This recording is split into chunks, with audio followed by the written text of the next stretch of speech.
ವಾರ್ತಾ ಮತ್ತು ಸಾರ್ವಜನಿಕ ಸಂಪರ್ಕ ಇಲಾಖೆಯಿಂದ ಮಂಡ್ಯದ ಬಿ ಹೊಸೂರಿನಲ್ಲಿ ನೂತನವಾಗಿ ನಿರ್ಮಿಸಿರುವ ಗಾಂಧಿ ಭವನ ಕಟ್ಟಡವನ್ನು ಕೃಷಿ ಸಚಿವ ಎನ್ ಚಲುವರಾಯಸ್ವಾಮಿ ಇಂದು ಉದ್ಘಾಟಿಸಿದರು. ಗಾಂಧಿ ಭವನದಲ್ಲಿ ಸಂಗ್ರಹಿಸಿದ್ದ ಗಾಂಧೀಜಿಯವರ ಛಾಯಾಚಿತ್ರ, ತತ್ವ ಸಂದೇಶಗಳು ಹಾಗೂ ಮತ್ತಿತರ ಮಾಹಿತಿಗಳನ್ನು ಸಚಿವರು ವೀಕ್ಷಿಸಿದರು.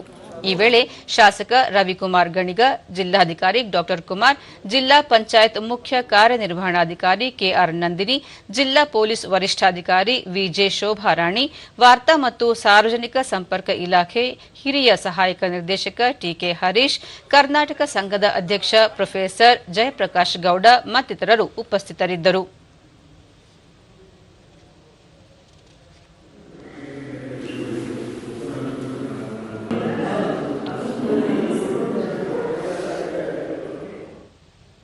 ಬಳಿಕ ಎನ್ ಚಲುವರಾಯಸ್ವಾಮಿ ಮಹಾತ್ಮ ಗಾಂಧೀಜಿ ಅವರ ವಿಚಾರಧಾರೆಗಳನ್ನು ಯುವ ಪೀಳಿಗೆಗೆ ತಲುಪಿಸುವ ಉದ್ದೇಶದಿಂದ ಎಲ್ಲಾ ಜಿಲ್ಲೆಗಳಲ್ಲೂ ಗಾಂಧಿ ಭವನ ನಿರ್ಮಾಣಕ್ಕೆ ಮುಖ್ಯಮಂತ್ರಿ ಸಿದ್ದರಾಮಯ್ಯ ನಿರ್ಧರಿಸಿದ್ದಾರೆ. ಅದರಂತೆ ಮಂಡ್ಯದಲ್ಲಿ ಕಟ್ಟಡ ನಿರ್ಮಾಣವಾಗಿದ್ದು, ಗಾಂಧೀಜಿ ನಡೆದು ಬಂದ ದಾರಿ, ಗಾಂಧೀಜಿ ಸಂದೇಶ, ಸ್ವಾತಂತ್ರ್ಯ ಹೋರಾಟದ ದಿನಗಳು, ಸಂವಿಧಾನದ ಬಗ್ಗೆ ಯುವ ಪೀಳಿಗೆಗೆ ತಿಳಿಸಿಕೊಡುವ ಕೆಲಸ ಆಗಬೇಕಿದೆ ಎಂದರು.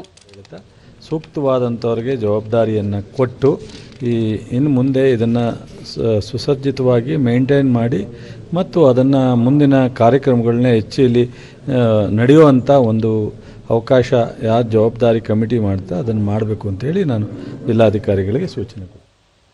ಪ್ರೊಫೆಸರ್ ಜಯಪ್ರಕಾಶ್ ಗೌಡ ಗಾಂಧೀಜಿ ಅವರ ತತ್ವ ಸಂದೇಶಗಳನ್ನು ಜನರಿಗೆ ತಲುಪಿಸುವ ಸಭೆ ಸಮಾರಂಭ ಮಾಡುವ ಮೂಲಕ ಭವನವನ್ನು ಸಮರ್ಪಕವಾಗಿ ಬಳಸಿಕೊಳ್ಳಬೇಕು ಎಂದು ಹೇಳಿದರು.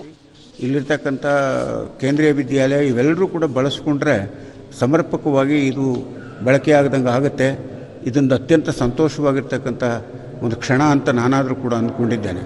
ಇಂಥ ಒಂದು ಸುಂದರವಾಗಿರ್ತಕ್ಕಂಥ ಭವನವನ್ನು ನಮಗೆ ದೊರಕಿಸಿಕೊಟ್ಟಂಥ ಜಿಲ್ಲಾಡಳಿತಕ್ಕೆ, ಸರ್ಕಾರಕ್ಕೆ ನಾನು ಕೃತಜ್ಞತೆಯನ್ನು ಈ ಸಂದರ್ಭದಲ್ಲಿ ನಾನು ಸಲ್ಲಿಸೋದಕ್ಕೆ ಇಷ್ಟಪಡ್ತೀನಿ.